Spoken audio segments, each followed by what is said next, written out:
Hello, welcome my friends and colleagues in new video of our YouTube channel. Number 1 Doctor. Today we'll have a lecture. Hope you enjoy, get benefits. But before we start the lecture, do not forget to subscribe to our YouTube channel Number 1 Doctor. Like the video, share the video on social media. Follow us on our social accounts below the description. If you have any ideas, leave it in comments below the video. Okay doctor, can we start the lecture now? Okay, we will start soon. Hello, today we'll have a lecture about acute appendicitis in pregnancy. Acute appendicitis is the most common general surgical problem encountered during pregnancy. The diagnosis is particularly challenging during pregnancy because of the relatively high prevalence of abdominal or gastrointestinal discomfort, anatomic changes related to the enlarged uterus, and the physiologic leukocytosis of pregnancy. Appendiceal rupture occurs more frequently in pregnant women, especially in the third trimester, possibly because these challenges and reluctance to operate on pregnant women delay diagnosis and treatment. What about the incidence? Acute appendicitis is suspected in 1/600 to 1/1000 pregnancies and confirmed in 1/800 to 1/1500 pregnancies. In a case-controlled study, pregnant women were less likely to have appendicitis than age-matched non-pregnant women, and the incidence was slightly higher in the second trimester than in the first and third trimesters or postpartum. What is the presentation of the patients? In the classic presentation, the patient describes the onset of abdominal pain as the first symptom. The pain is periumbilical initially and then migrates to the right lower quadrant as the inflammatory process progresses. Anorexia, nausea and vomiting, if present, follow the onset of pain. Fever up to 101.0 F 38.3 C and leukocytosis develop later. However, many patients have a non-classical presentation, with symptoms such as heartburn, bowel irregularity, flatulence, malaise, or diarrhea. If the appendix is retrocecal, patients often complain of a dull ache in the right lower quadrant rather than localized tenderness. Rectal or vaginal examination in such patients is more likely to elicit pain than abdominal examination. A pelvic appendix can cause tenderness below McBurney's point. These patients often complain of urinary frequency and dysuria or rectal symptoms, such as tenesmus and diarrhea. Pregnant women are less likely to have a classic presentation of appendicitis than non-pregnant women. The most common symptom of appendicitis, right lower quadrant pain, occurs close to McBurney's point in the majority of pregnant women, regardless of the stage of pregnancy. However, the location of the appendix migrates a few centimeters cephalad with the enlarging uterus, so in the third trimester, pain may localize to the mid or even the upper right side of the abdomen.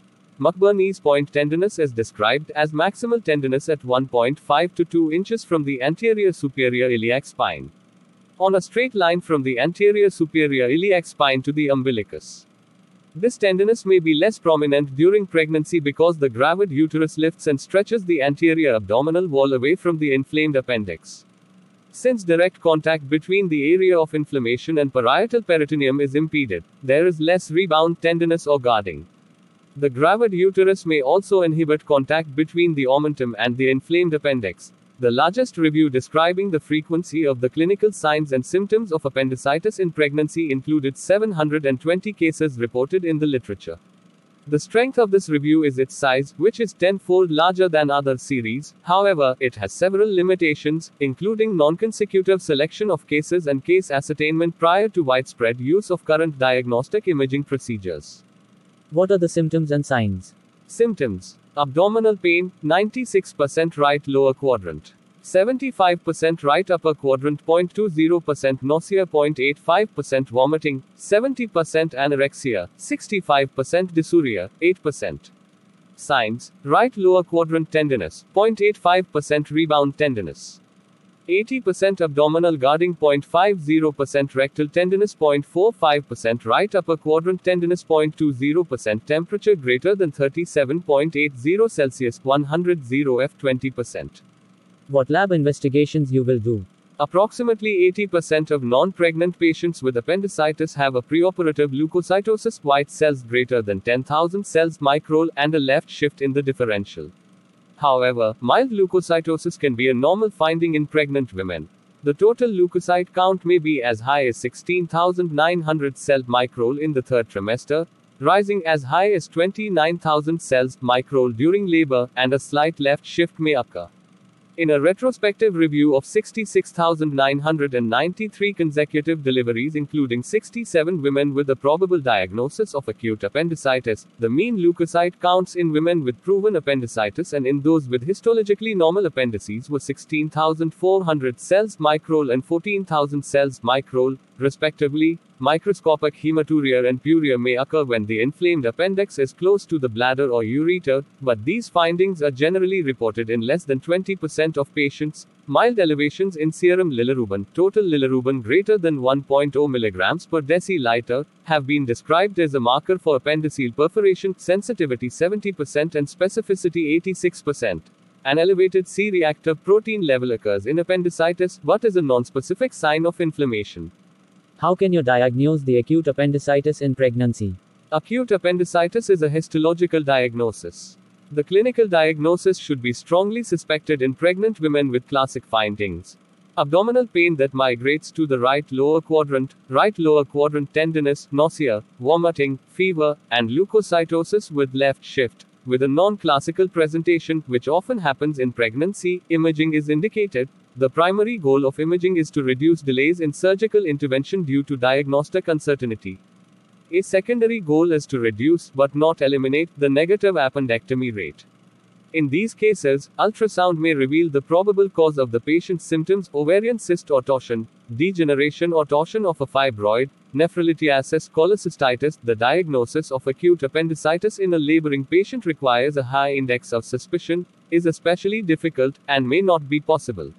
Labor can be associated with pain that may be lateralized, fever if chorioamnionitis is present, leukocytosis, and vomiting. Persistence or progression of these symptoms after delivery should prompt physical examination and imaging studies to evaluate for appendicitis. What are the radiological investigations? Ultrasonography. The initial modality of choice for diagnostic imaging of the appendix in pregnancy is graded compression ultrasonography. The clinical diagnosis of suspected appendicitis is supported by identification of a non-compressible blind-ended tubular structure in the right lower quadrant with a maximal diameter greater than 6 mm. The diagnosis should not be excluded if the appendix appears normal, unless sonographic findings suggest a likely alternative diagnosis. Ovarian torsion, nephrolithiasis test performance appears to be lower in pregnant women than non-pregnant individuals because the gravid uterus can interfere with visualizing the appendix and performing graded compression, particularly in the third trimester, leading to inconclusive ultrasound findings. Several studies reported non-visualization of the appendix in a large percentage of pregnant women with suspected appendicitis. However, in one review of studies of the value of ultrasound in diagnosing appendicitis in pregnancy, sensitivity ranged from 67 to 100% and specificity ranged from 83 to 96%, compared to general population in whom sensitivity and specificity were 86 and 96%, respectively.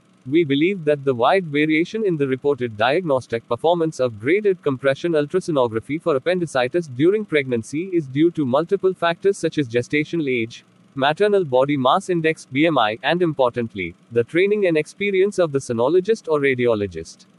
Magnetic resonance imaging. Where readily available, magnetic resonance imaging (MRI) appears to be an excellent modality for excluding acute appendicitis in pregnant women when clinical and ultrasound examination are inconclusive. MRI offers an attractive alternative to computed tomography (CT) because it avoids exposure to ionizing radiation. Gadolinium is not routinely administered because of theoretical fetal safety concerns, but may be used if essential. If there is going to be a prolonged wait before MRI can be performed, the increasing risk of rupture over time should be considered and undue delays for imaging studies should be avoided. The American College of Radiology appropriateness criteria suggest MRI is the preferred test after an inconclusive ultrasound in the evaluation of suspected appendicitis during pregnancy. A meta-analysis evaluating MRI in pregnant women with suspected appendicitis included 6 studies of 12 to 148 patients, of whom 2 to 14 patients subsequently had confirmed acute appendicitis. Pooled sensitivity was 91% and pooled specificity was 98%. With positive predictive and negative predictive values of 86 and 99%, respectively. The largest study consisted of 148 consecutive pregnant women who underwent MRI because of clinically suspected appendicitis. 140 of these women also had an ultrasound examination. The appendix was imaged by MRI in 130 patients, 88% 14/14 with and 116 134 without appendicitis. The sensitivity, specificity, positive and negative predictive values of MRI for diagnosis of acute appendicitis were 100, 93, 61, and 100%, respectively. Computed tomography, CT, is generally widely available. The main findings of appendicitis on CT are right lower quadrant inflammation, an enlarged non-filling tubular structure, and/or an appendicolith. The initial experience with helical computed tomography for the diagnosis of appendicitis in pregnancy appears promising, but data are limited to small case series. Modifications to the CT protocol can limit estimated fetal radiation exposure to less than 3 mg, well below doses known to potentially cause adverse fetal effects, 30 mg for risk of carcinogenesis, 50 mg for deterministic effects, and do not limit diagnostic performance. Standard abdominal CT scanning with an oral contrast preparation and intravenous contrast or a specialized appendiceal CT scanning protocol can also be used, but are associated with higher fetal radiation exposure 20 to 40 mg. The relative advantages and disadvantages of the two protocols and what constitutes a positive study are described separately. We perform CT when clinical findings and ultrasound examination are inconclusive and MRI is not available. Given the proven diagnostic value of CT in non-pregnant individuals, overall sensitivity 94%. Specificity 95%, positive likelihood ratio 13.3, and negative likelihood ratio 0.09, 95%. Data from studies in pregnant women are more limited. A meta-analysis of 3 retrospective studies in pregnant women reported the sensitivity and specificity of CT in cases of normal uncertain ultrasonography were sensitivity 85.7% and specificity 97.4%. These studies included 2 to 49 patients with appendicitis. In one of the studies, the negative laparotomy rates among patients who underwent clinical examination alone, clinical evaluation and ultrasound examination, and clinical evaluation and ultrasound examination followed by CT were 54%, 36%, and 8%, respectively. The ultrasound studies were interpreted as either diagnostic of appendicitis or as normal inconclusive. Thus, the authors did not determine whether CT was useful after a normal versus an inconclusive ultrasound study. What is the differential diagnosis? The differential diagnosis of suspected acute appendicitis includes disorders typically considered in non-pregnant individuals. In addition, pregnancy-related causes of lower abdominal pain, fever, leukocytosis, nausea, vomiting, and changes in bowel function need to be considered. The possibility of ectopic pregnancy should be excluded in any woman with a positive pregnancy test and right lower quadrant pain. Indigestion, bowel irregularity, nausea, vomiting, and malaise are common symptoms of both appendicitis and normal early pregnancy. In appendicitis, nausea and vomiting, if they occur, follow the onset of pain, whereas nausea and vomiting of pregnancy are not associated with pain. Round ligament syndrome is a common cause of mild right lower quadrant pain in early pregnancy, but is not associated with other symptoms and is not progressive.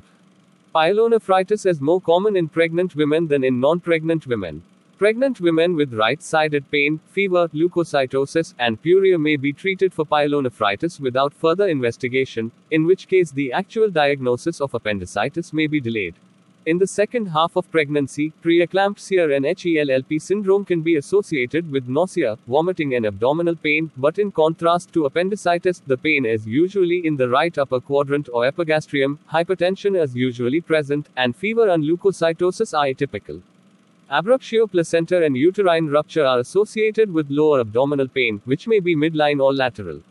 Unlike appendicitis, both diagnoses are often associated with vaginal bleeding, fetal heart rate abnormalities, and uterine tenderness. In postpartum patients, ovarian vein thrombophlebitis (OVT) should be considered. These patients usually present within 1 week after delivery and appear clinically ill. Symptoms may include fever and abdominal pain and tenderness localized to the right if the right ovarian vein is affected. Nausea, ileus, and other gastrointestinal symptoms may occur but are usually mild, which may be helpful in distinguishing right-sided OVT from appendicitis. What is the treatment of acute appendicitis in appendectomy? The treatment of acute appendicitis is appendectomy, which is curative.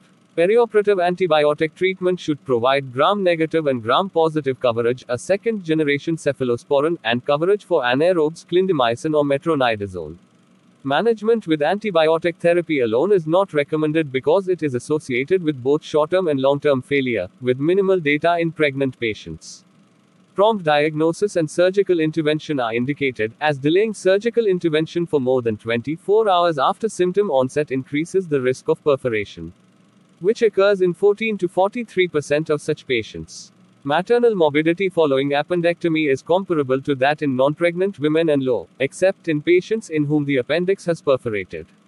Importantly, the risk of fetal loss is increased when the appendix perforates, fetal loss 36 versus 1.5% without perforation, or when there is generalized peritonitis or a peritoneal abscess, fetal loss 6 versus 2%, early delivery 11 versus 4%. Given the difficulties in the clinical diagnosis of appendicitis and the significant risk of fetal mortality if the appendix perforates, a higher negative laparotomy rate, 20 to 35% compared to non-pregnant women, is generally considered acceptable. Aggressive use of radiologic imaging, especially magnetic resonance (MR) and computed tomography (CT) scanning, has the potential to reduce the incidence of negative appendectomy. There is some evidence that the higher rate of negative laparotomy in pregnant women is linked, at least in part, to a reluctance to perform preoperative CT in these patients. A normal appearing appendix should be removed because histological examination may reveal acute inflammation. Excision avoids the potential for future evaluation and intervention for suspected appendicitis, and appendectomy is associated with a very low risk of complications. Caesarean delivery is rarely indicated at the time of appendectomy. For patients who remain undelivered, the risk of dehiscence of the appendectomy incision during labor and vaginal delivery should not be increased when the fascia has been appropriately reapproximated. Perforated appendix. The management of appendiceal perforation depends on the nature of the perforation, free versus walled off. Free perforation. A free perforation can cause intraperitoneal dissemination of pus and fecal material. These patients are typically quite ill and may be septic. They are at increased risk of preterm labor and delivery and fetal loss. Urgent laparotomy is necessary for appendectomy with irrigation and drainage of the peritoneal cavity. Walled-off perforation. Non-pregnant patients who present with a long duration of symptoms, more than 5 days, and have findings of a contained perforation can be treated initially with antibiotics, intravenous fluids, bowel rest, and close monitoring. These patients will often have a palpable mass on physical examination, and imaging may reveal a phlegm or abscess. Many of these patients will respond to non-operative management since the appendiceal process has already been walled off. Moreover, immediate surgery in patients with a long duration of symptoms and phlegm formation is associated with increased morbidity due to dense adhesions and inflammation. Under these circumstances, appendectomy often requires extensive dissection and may lead to injury of adjacent structures. Complications such as a postoperative abscess or intercutaneous fistula may ensue, necessitating an ileocolectomy or scostomy. Because of these potential complications, a non-operative approach is a reasonable option if the patient is not ill-appearing. Although there is good evidence to support this approach in non-pregnant individuals, there is only sparse evidence in pregnant women. In a single report including only 2 patients, antibiotic therapy, ampicillin, gentamicin, and clindamycin, intravenous fluids, and bowel rest were associated with improvement in symptoms over 2 to 3 days. In one patient, interval appendectomy was performed 2 months post-vaginal delivery. In the other patient, appendectomy was performed at caesarean delivery because of breech presentation with preterm labor. This patient had an appendiceal phlegm that had been treated conservatively 7 weeks earlier, but with recurrence of acute appendiceal inflammation. In both cases, treatment with antenatal glucocorticoids to induce fetal lung maturation and tocolytics was avoided due to concerns of suppressing clinical manifestations of worsening infection and delaying delivery if intramniotic infection was also present.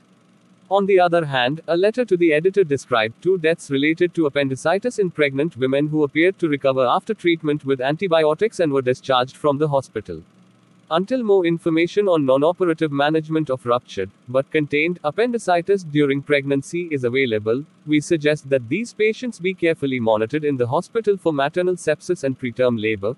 While there is some support for interventional drainage of appendiceal abscesses in children, There is no information regarding such management in pregnant patients.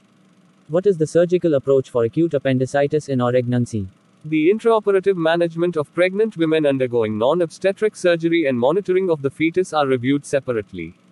When the diagnosis is relatively certain, we suggest performing appendectomy through a transverse incision at McBurney's point or, more commonly, over the point of maximal tenderness. When the diagnosis is less certain, we suggest a lower midline vertical incision since it permits adequate exposure of the abdomen for diagnosis and treatment of surgical conditions that mimic appendicitis. A vertical incision can also be used for a cesarean delivery, if subsequently required for the usual obstetric indications. It is prudent to minimize traction on the uterus and uterine manipulation, although an association between these maneuvers and preterm birth is unproven. There have been numerous case reports, case series and small cohort studies on the use of laparoscopic appendectomy in pregnancy that suggest such procedures can be performed successfully during all trimesters and with few complications. Although long-term data on the safety and efficacy of laparoscopic appendectomy during pregnancy are limited, a systematic review and meta-analysis including 11 studies and 3,415 patients noted a higher rate of fetal loss with this approach than with open appendectomy. The largest of the included studies dominated this finding. The rates of fetal loss in the laparoscopic and open groups in the study were 31,420 thirds, 7.3%, and 99,2,590 firsts, 3.3% respectively. All of the studies included in the systematic review were retrospective and did not take into account potential confounders such as patient age, duration of pregnancy, complicated appendicitis, surgeon skill, and clinical setting. The decision to proceed with a laparoscopic approach should take into consideration the skill and experience of the surgeon, as well as clinical factors such as the size of the gravid uterus. Suggestions for modification of laparoscopic technique during pregnancy include slight left lateral positioning of the patient during the second half of pregnancy, avoiding the use of any cervical instruments, use of open entry techniques or placement of trocars under direct visualization, and limiting intra-abdominal pressure to less than 12 mm of mercury. What is the long-term outcome? The long-term prognosis for women who undergo appendectomy during pregnancy seems to be good, but data are limited to small observational series. Such women do not appear to be at increased risk of infertility or other complications. There is scant information on long-term outcome in offspring. In a small series of appendectomy at all stages of pregnancy, children had normal development at 13 to 17 months of age. Doctor, can you tell us the summary and recommendations? Acute appendicitis is the most common general surgical problem encountered during pregnancy. The clinical manifestations of appendicitis in pregnancy are similar to those in non-pregnant individuals. However, the following points should be noted.